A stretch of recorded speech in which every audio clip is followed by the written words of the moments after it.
Hello everyone, this is In-Game Arts with a little boxing and the offline product game review. This is The Binding of Isaac Repentance for the PlayStation 4. To jump right into it, this physical copy here just says it just been vanilla version of the game, so the on-disc version says 1.0.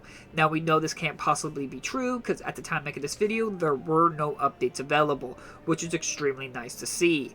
As well as that this does include all current release expansion DLCs right on the disc, so this is the most complete, most updated, most complete package of the Binding of Isaac, which again is extremely nice to see. And like always, I do play all my games completely offline with an unregistered account, and I was still unlocking trophies as I was going through it. Overall, it's just a great package to pick up. Though disappointingly, this is the only way you will be able to get the PS4 version is through an import version, because for some reason they only made this available in the Japan or Asian regions available. But at least the game does support English. There is a PS5 version that did get a US release, but it had a small print run. I didn't get a copy of that. I kind of wish I did, but I don't know what is different between that. I do know this PS4 version came out way later compared to that PS5 version, so the PS5 version could have an update. I'm not entirely sure, I don't have that copy, but this Japan PS4 version of The Binding of Isaac is the most complete package that you can possibly get, and as you can see, the game does support English, which again is extremely nice to see. I have covered The Binding of Isaac before, the Afterbirth one, and this one clearly is a more updated, completed version of the game. So this is, if you're a big fan of The Binding of Isaac, or you've been in the market to get it, this is the version to get, because it is the complete package.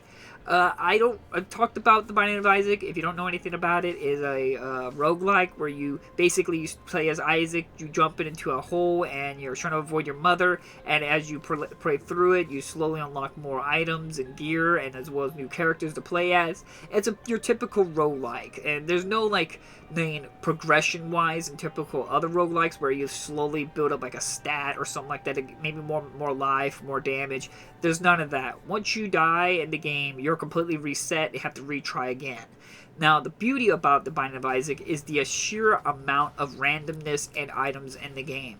Now, level design does get a little repetitive, but it's the sheer amount of enemies, the items, the level layouts can be very fascinating to see so many outcomes in the game. There's so many items that there's literally sites and phone apps that you can get to keep track of every single item in the game. So there's so many possibilities throughout your entire experience. You can have shots that can orbit around you. You can have shots that are Reaper blades. You can have shots that are like a laser beam. You can have shots that goes through walls and objects and stuff like that. Or you can have your shots that will be in tears. There will be like pennies being shoot out of your eyes. There's so many possibilities, and every single upgrade kind of like mixes with each other. So not only could you have laser beams, you can have laser beams that follow the enemy or spin around you or do all sorts of effects and stuff. That's the beauty about the Binding of Isaac series, is that there's so many combinations and so many possibilities throughout your run.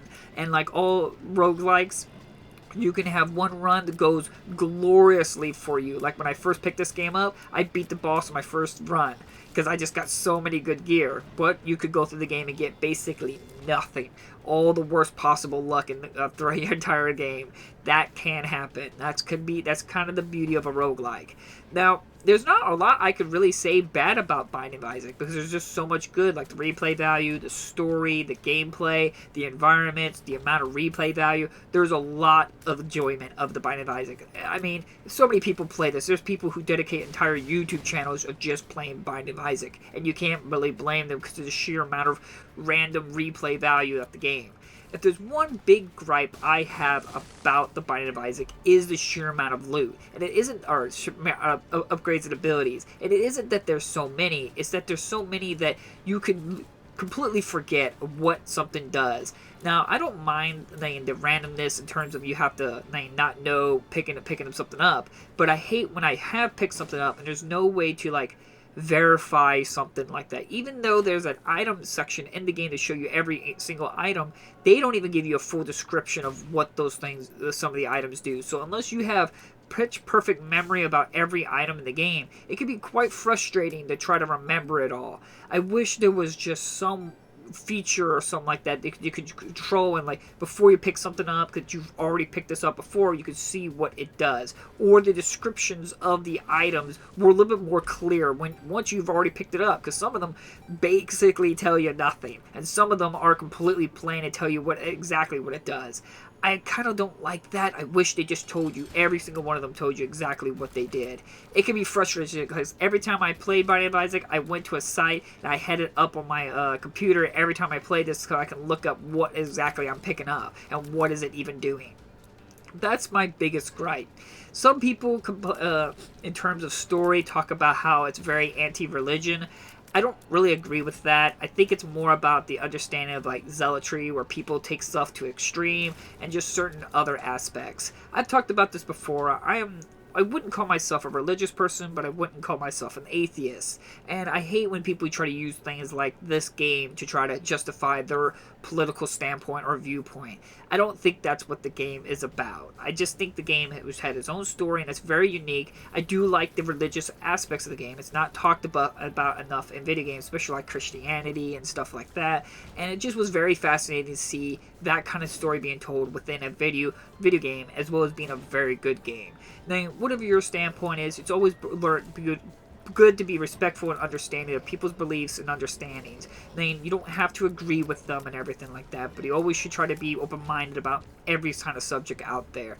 In my personal opinion, this is a phenomenal game, both in storytelling, gameplay, and replay value. It's one of the living examples of what a game could be, and how much fun and how much replay value you can get out of the game. There's so many games like this that they get swept under the rug. Now, Binding of Isaac is extremely popular, but I'm talking about there's just so many games out there that get overwhelmed by the AAA scene, but when you see some of these kinds of small indie games that just have so much charm, so much replay value, so much content packed into it, then it almost dwarfs the AAA scene in some aspects. So, like always, I will try to leave links down in the description for this particular version, this Japan version, which I 100% highly recommend because of the sheer amount of replay value, the content, and as well as you get the cute little cat plushie. I do know if you get the Switch version, you get an actual little plushie of Isaac, the little baby himself, while the PS4 version, you get the cat version of him.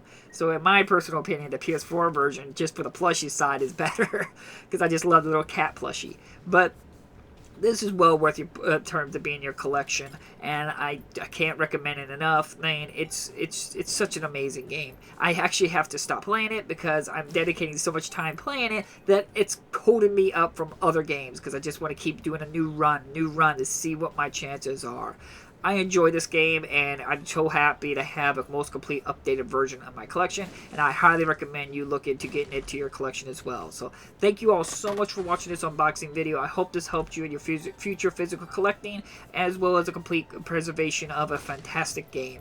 I'm glad that we got this version of the game. I mean, the PS5 version could be just as fine, but I don't know. I'm just happy to have a PS4 version that works both on PS5 and PS4. And so, like always, thank you all so much for watching, and I'll see you guys in the next unboxing video. Bye-bye!